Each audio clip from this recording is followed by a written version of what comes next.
Welcome to With All Due Respect. This is a podcast for women over 40 who are looking for sane, frank advice about their health and wellness, especially through and after menopause. I'm Amanda Thebe, a personal trainer and nutrition coach, and the author of the best-selling book, Menopocalypse: How I Learned to Thrive During Menopause and How You Can Too. I'd love you to join me every week as I chew the fat with some fab guests on hot topics that directly impact you. I also know the power of conversation is lost, and there's nothing better than sitting down for a natter with your mate and putting the world to rights. And that's exactly what I'll be doing with this podcast. We'll really get to know my guests, warts and all. I've made it my mission to help you by exploding a few myths and presenting you with plain, simple facts. These inspiring conversations will hopefully empower you to be a healthy, strong, resilient bitch, just like me. Before we get started, don't forget to hit subscribe and leave a review, and then visit me at amandathebe.com. And now let's get started on today's show.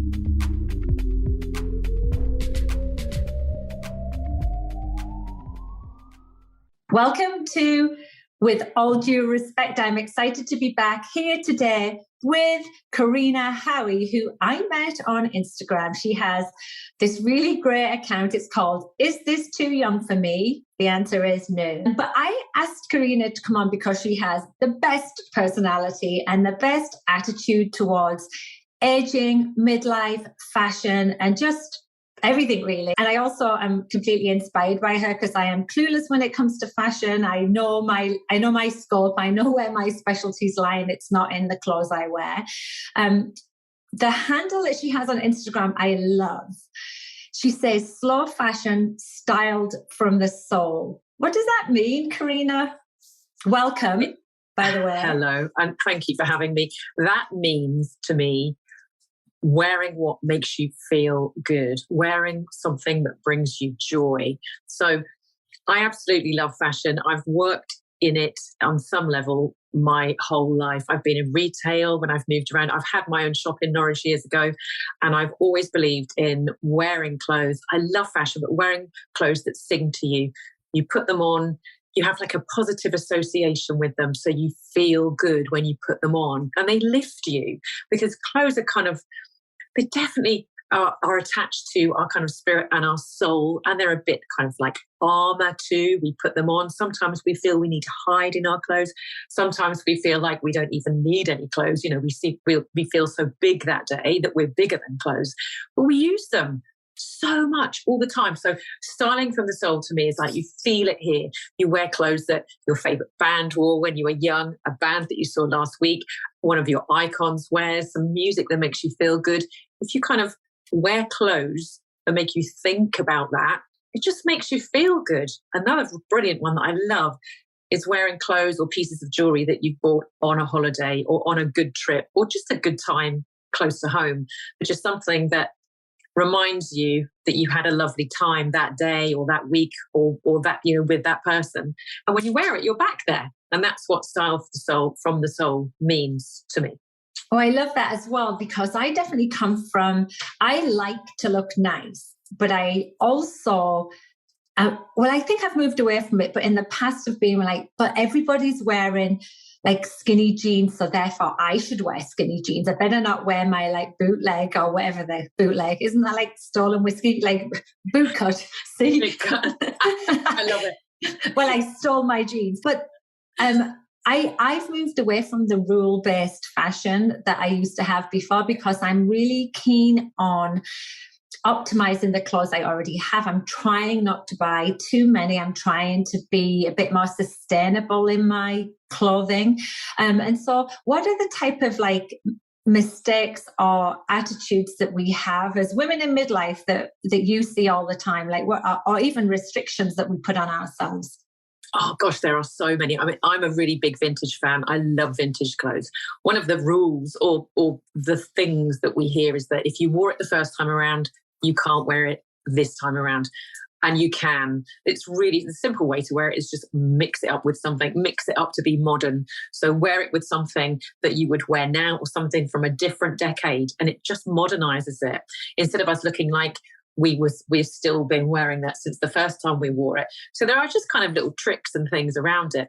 But the rules thing, I think that I didn't get annoyed with. There are so many rules that we should do if we, I've got so many things I should, I would say, and the office sound like a cart also should be put down with what I've got, that my afflictions, wide shoulders and the straight up and down, all of these things. And there are loads of things that we can wear that kind of change our body shape to make us the best we are, you're the best you. And I think, but who's that for? Who is that for? That's sort of being the very best you, make your legs look as long as you can and your waist look as small as you can, and I bring my shoulders in. But who's that really, really for? And surely the person that you really want to not impress, but you want to feel good as yourself.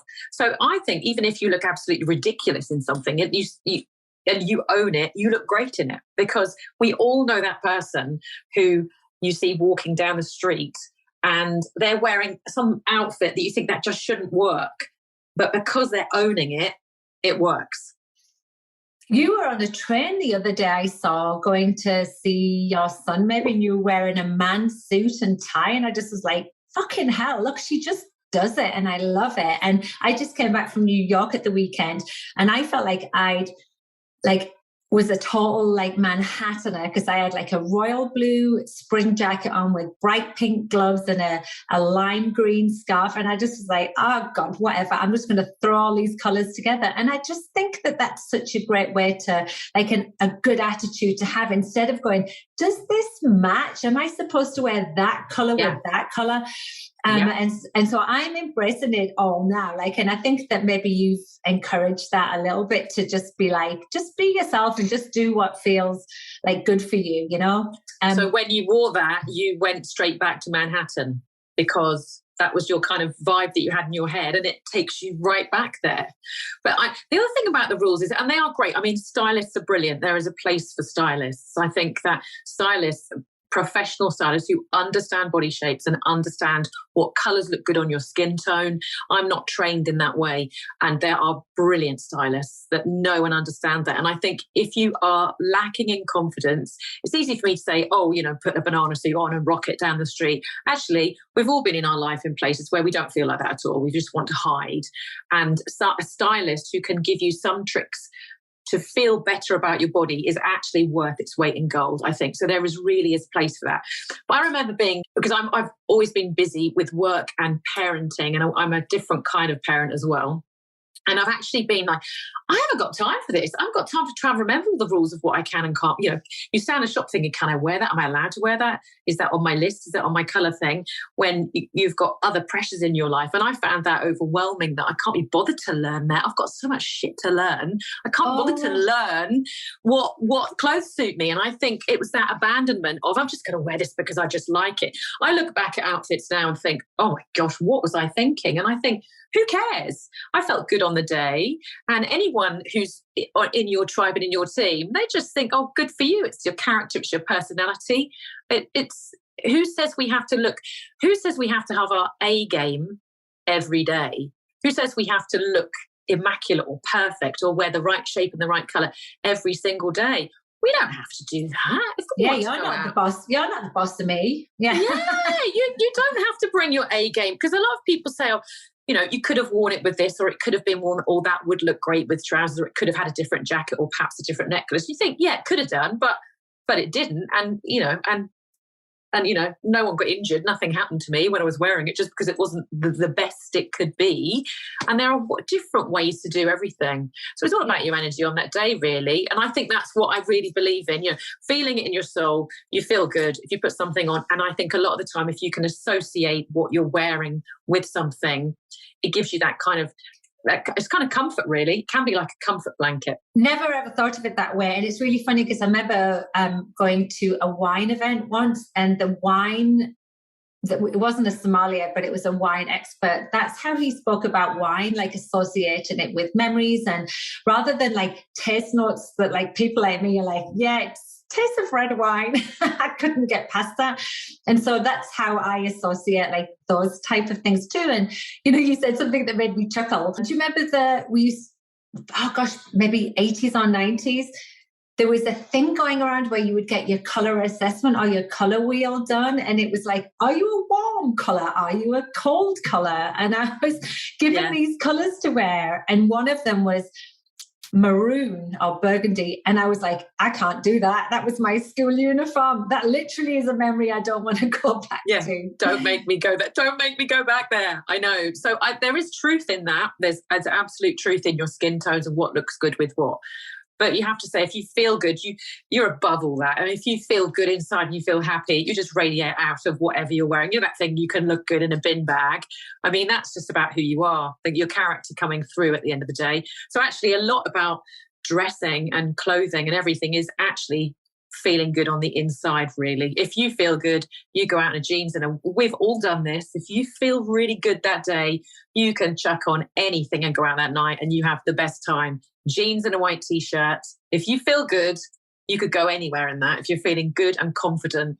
But other times we need other things. And I think it's quite funny sometimes. Sometimes the people who are the least confident are wearing the most seemingly confident type outfits. You think they're really attention-seeking outfits, huge pink coats and tons of jewelry and big glasses and everything. You think that person, we assume they're really, really confident, but not necessarily actually. A lot of people dress like that because then they can kind of hide within those clothes. There's so much psychology in clothing and costume. And I am not a historian. I always say I am not a professional and everything, but clothing goes back through time and history about what kings were wearing. There's so much history back from Egyptians, Henry VIII, what people were wearing and everything. There's so much, there's symbols within clothing and hierarchy and everything within that. And of course, there is. Yeah, absolutely. Status symbols and everything. So actually, I might put that on my list of jobs to do, which is horrendously long, is to kind of study the history of fashion, really study the history of fashion. I think it would be really interesting. And we still do it. We kind of think about those jewelly colours, like regal colours, like purples and reds. You do think they're very regal. We do still now. It's kind of, it's in there. Yeah, for sure. And I love the whole, I'm mad on history and like the Henry VIII perspective on things. And of course, he literally dressed, and all of his court dressed better than the peasants because he wanted to be admired because of that. But I just want to go back to what you were saying about feeling good. So let's just get honest and a little bit raw. There's a lot of women going to be listening to this in perimenopause, menopause, midlife, feel like shit. Think they look like shit. They can't even look at themselves in the mirror because they're so disappointed about what they see. And that's a whole other conversation about how we talk about ourselves and our mind games and overcoming those obstacles. But we've all been there too. We feel bloated. We don't like the way we look in our clothes. What's the type of conversations that we should be having with ourselves when we come across those stumbling blocks? What are some maybe tricks that we could do just to try and elevate the way we feel? Because sometimes putting the clothes on and sticking a bit of lippy on can turn the day around, right? If it helps to change your mood. Yeah. I literally had someone who messaged me about this. I get messages like this one. I literally had one recently. A lady who's just said, please help me. And I think she's kind of our age-ish, definitely peri, kind of meno age, and also has kind of challenges with additional needs children, which my daughter has additional needs. And that is so challenging and overwhelming and actually can be very depressing. You have to kind of fight every day. Well, it can be all consuming. It's overwhelming. Yeah. And every day is almost like Groundhog Day every day. And you've got to find the energy and keep going. And she was saying, I felt really sorry for her. She was saying, I'm just fed up. I hadn't been out of the house for a while, feeling really down. Exactly what I was saying, down about myself. I've been overeating. I don't feel good. My skin is awful and everything else. And I said, I don't feel like that now, but I have felt like that. And I put a big coat on, a beanie hat. You haven't got time to wash your hair. You don't, or not even necessarily wash your hair, but you haven't got time to style your hair. You may not have been to the hairdressers. You don't even know what to do with your hair because you hate it so much. Get a beanie on, get a lippy on, get some moisturizer on because it just makes you feel more kind of hydrated. It makes you feel better. That tight skin feeling is awful. And get out and go for a coffee. But put a lippy on and put a hat on. Hide away. and make yourself go out. I think that's a really key thing. I've always done that, dragged myself out of the house and go somewhere that has a bit of energy about it, a kind of coffee shop somewhere where there's a bit of a buzz. You go in, make yourself go there. And sometimes that little bit of lippy and the hiding, the armor can get you there no matter how you feel.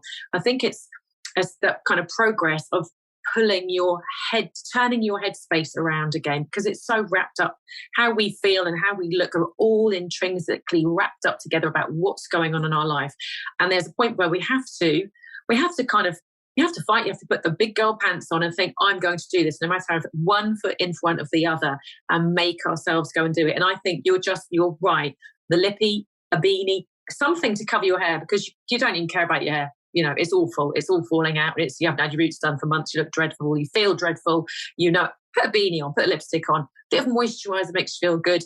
Boots, big coat, go out for a walk. If you can't stand the thought of going in a coffee shop, which I've been there because you think, I don't want to see anyone I know, go to a coffee shop where you don't know anybody, drive to one. If you really don't want to see anyone, just put some music in your ears and go for a walk. Because I know it feels... Your advice is the same as mine. It's like, literally, well, it's essentially that it's not just how we look, it's how we feel, and it's the whole thing. And I'm always like, go outside for 5 minutes. You'll always feel better for going out for a little walk than you would if you just stayed home. And then the next step for me would always be that. And then remove yourself from the isolation, but sometimes we're not able to do that yet. It's all a process and all of a step. Can I come back to sort of you touched on that, you've been there. So what was your perimenopause? You're still perimenopausal, right? I think I might be full-blown meno, but yeah. She's 50. It says on her... 51.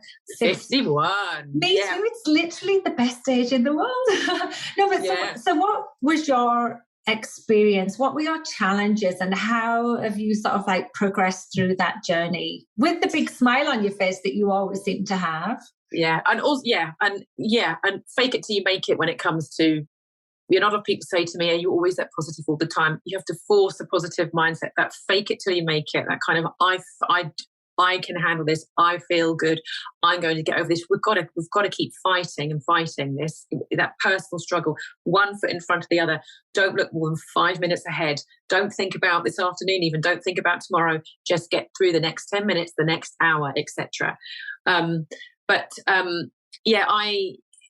It's quite complicated. A couple of years ago, I met a friend. I think it was in lockdown, just because we were outside at a garden centre, and I think that was the only place we were allowed to meet.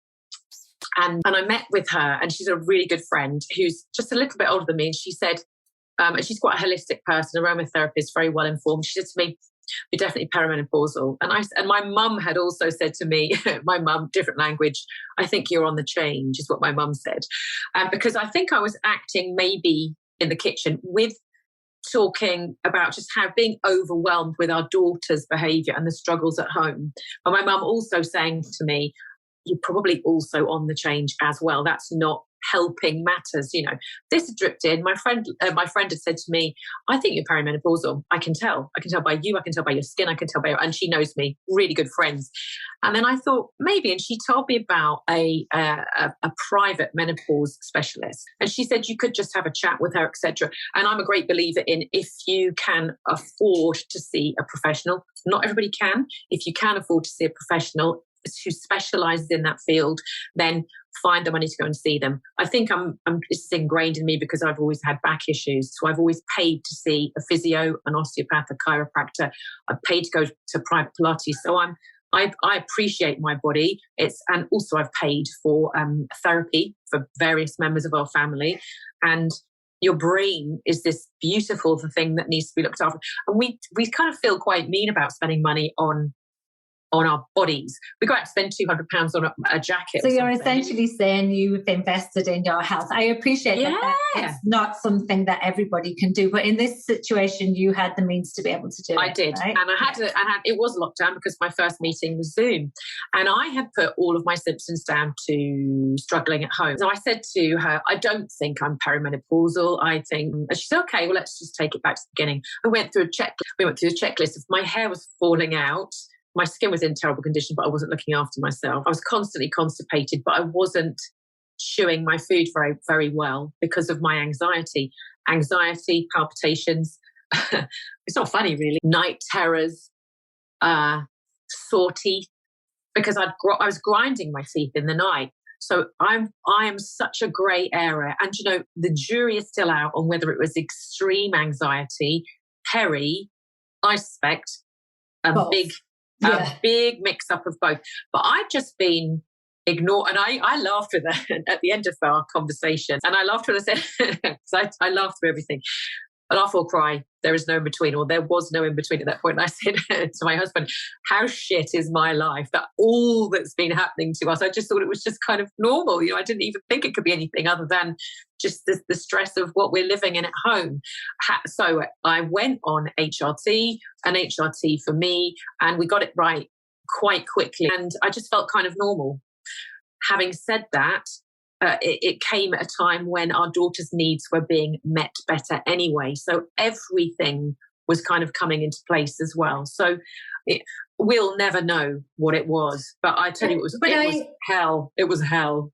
And essentially, it sounds like your coping mechanisms weren't there, right? And so I know that when people talk about hormone therapy as being the thing that allows them to sort of cue into those coping mechanisms and everything around them. And I can see that may have been something that happened to you, but it's sort of a really great reminder too that you went on hormone therapy, but you had to do all of the other work. You had to cue into the anxiety. You had to make sure that your family was set up with structures that took the burden away from you. And because I've been under that burden. I have a child on the spectrum too. I understand that it is all consuming, and it also is something that often isn't in your control.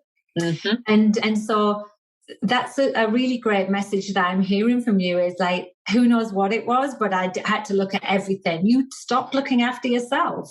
Yeah. And this is real cliche. I think I've seen it on T-shirts and stuff. Yoga saved my life.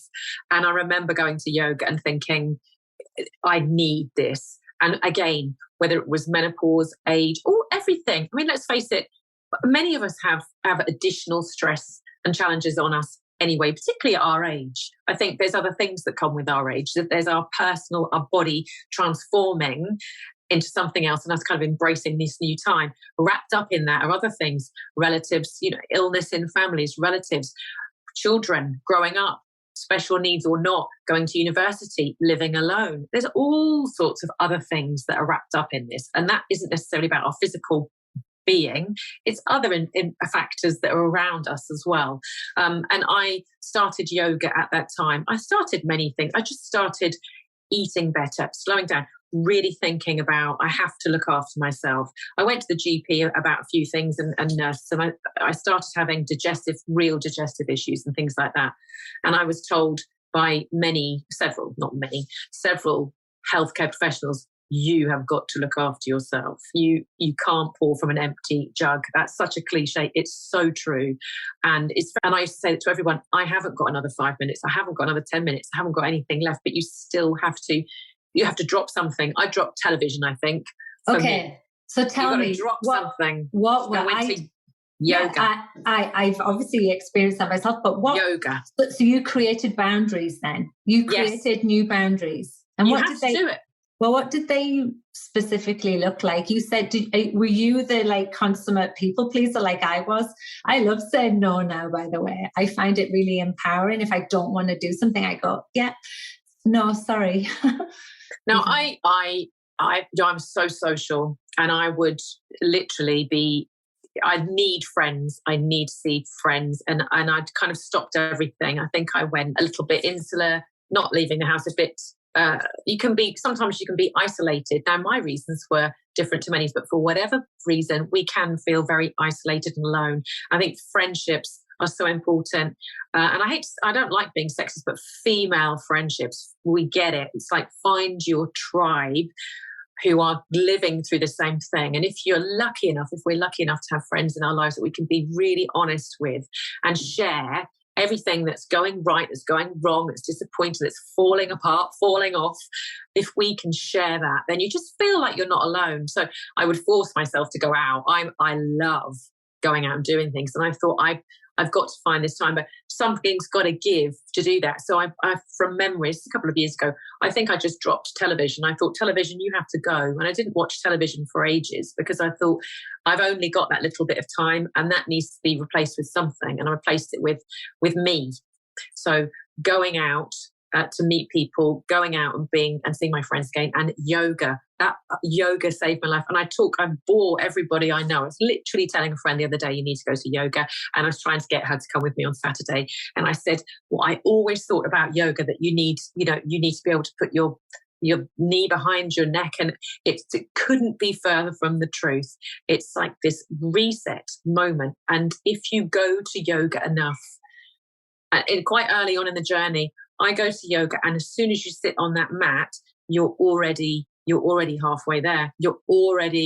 It's your time. And I've got a friend of mine who is a yoga teacher, and she starts all her practices with, this is your time alone, just you and the mat. And once you get your head around that, you start to relax from the minute you get in. Before you even start that class, you're just there, and you change your breathing, and that comes into your everyday life, comes into controlling your breathing when things are going wrong, using that out breath. I was on a flight as well. I was absolutely petrified on a flight. It was I can't remember if it was the first. I think they cancelled the flights after our flight. It was one of those horrible bumpy ones where you're the last one to leave. And I remember being on the flight, and I'm putting my hand on my upper tummy and just using the breath to try and control my emotions. And that's just from, I couldn't go to that many classes. You don't have to go every day, but if you go enough, you can bring that mat with you in your head everywhere you go. So I think yoga changed my life. That's awesome. Yoga changed my life. And I think that what I take from that is you create a mind, body, soul connection, like just a you connection, and then a social structure connection. And those are things that are to me, I write about this in my book. They're two of the big things that disappear through perimenopause, the isolation that happens to us, whether we're social or not. I'm super social is a real thing because you feel as though what you're experiencing, nobody else could ever experience. It's unique to you. It is unique to you, but there's lots of other women in very similar situations to you. And then just we end up breaking those social connections, and the idea of just spending the time to do something that really serves you, that's something that helps you, is so alien to most women. You literally created the time to be able to say, hey, this is about me and this serves me. And then once I've done this, you're all better off because of it. And so the more women do that, I call it the we to me scenario, like where we go from focusing on everybody to focusing on ourselves. And to me, it's a game changer. And it's not selfish. It's literally self-preservation, right? Yeah. And we're not used to it.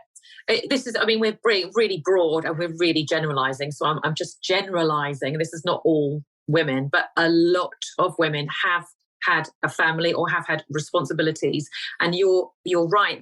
When you become a parent, you put someone else's needs above your own. And to be honest, that's what parenting is, and that's what good parents do. And you put that little person before you, and maybe you have another one, and you have other people in your family too, and you get used to, even when the kids come to play, children come around your house to play with your children, all those children's needs come before your needs. And they do, because they're children and they need to be cared for and nurtured. And you're right. How many years does this go on? And then we don't have to do that as much as we did. They're becoming more and more independent. And you're right. We've forgotten about how to put our needs first. We've completely forgotten how to do it. And we have to retrain ourselves. And then boom, this kind of menopause thing happens around that time for many people as well. So there's so much going on in that time. It's a really exciting time of life, actually. I quite like it as well, because I think that laugh at this quite a lot with my friends. And I think that's sort of this is only my experience as well. We're all so different. I say that all the time. I remember being kind of early 40s and thinking you're sort of not hanging on there, but your skin is still sort of looks quite youthful. And there's just stuff about you and you're not really cracking and creaking as much and everything else. And then my experience, you go through this sort of through your 40s and you get to the point where you think, I laugh at my friends and say, oh, it's all gone tits up now anyway. I don't really give a shit anymore. And it's really liberating that you can begin to feel like that in a way. If we can do that.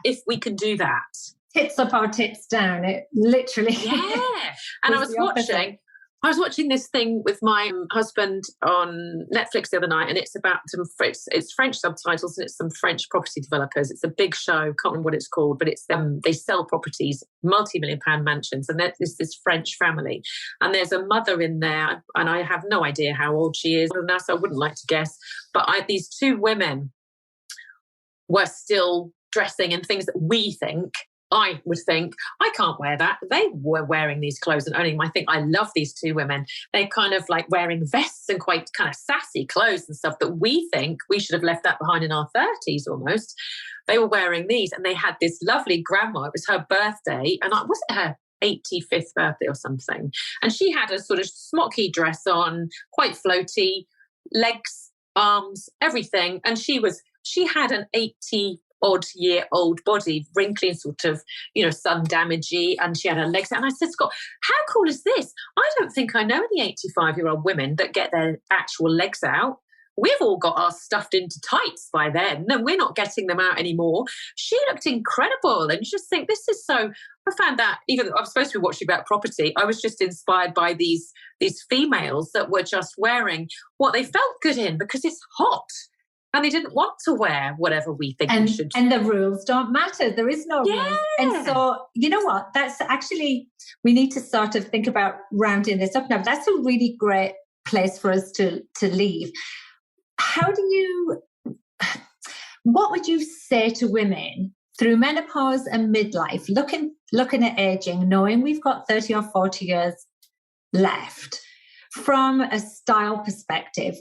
What would you like to tell them, and how would you like the world to look at women as we age? Because it's a big bugbear of mine that people don't want us to age. And so I'd love your perspective on that.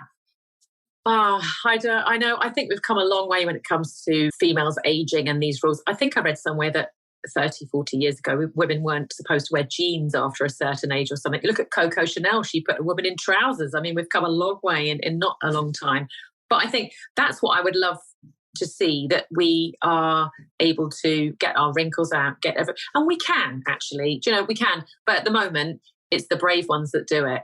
And I think, I've got so much respect for women that do that, women and men too, anybody that just thinks, this is who I am and I'm going to kind of own it. I think that has to be wrapped up, for me, I think it has to be wrapped up in what's going on in your head.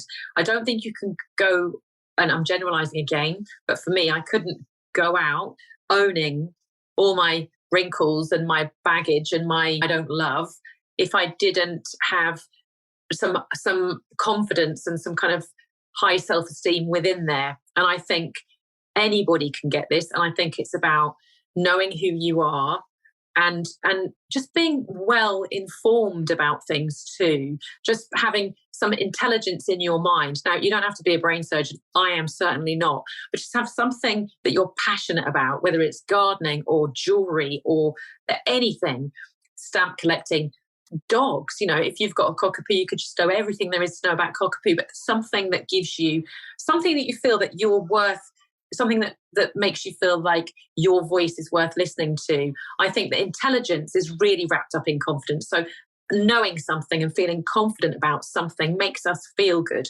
and being healthy underneath it as well. I think we can get wrinkles and we can get bits and bops and bits adding on and bits falling off, but we've got to be healthy. And if you feel strong, you feel good, and you just feel strong is really wrapped up in feeling good. You feel strong and capable, I think you then feel good no matter what you're wearing. So it's very wrapped up. And I know you talk about that a lot You talk about that a lot, about being strong, managing your body, eating well. You feel good, And I talk about good. Yeah, strength from a mind perspective, from a body perspective, from an attitude perspective. It's not just about muscles, for sure. And it's about respecting yourself, for sure. Listen, I've loved chatting with you. It's been so enlightening. And just understanding like where you've come from and why you've got the message out there that you do. I absolutely love it. So how can people find you? What's the best place? Well, I'm usually spend much of my time on Instagram. I'm Is This Too Young For Me on Instagram. I also have a website, isthistoyoungforme.com, which is a bit unloved, but that's being fixed. And I will be on YouTube as well soon. But you can find me on Insta, Is This Too Young For Me. That's great. And go and check out Korinna. It's so great to have you on here. Thank you so much for the relaunch of this podcast. I appreciate you taking the time out of your busy day. And thank you, everybody, for listening. Take care. Thank you. Bye-bye. Bye. Thank you so much for listening to the show. If you like what you hear, then why not subscribe to this podcast and leave me a review? You see, when you do this, it helps to raise the profile of my show and attract new listeners. And it also allows me to continue to deliver valuable content with great guests. And in return for you doing that, I will send you my 12-week core-focused program called Abs on Fire as a thank you. Simply drop me an email at amanda@amandasteve.com and I'll wing that your way. Bye.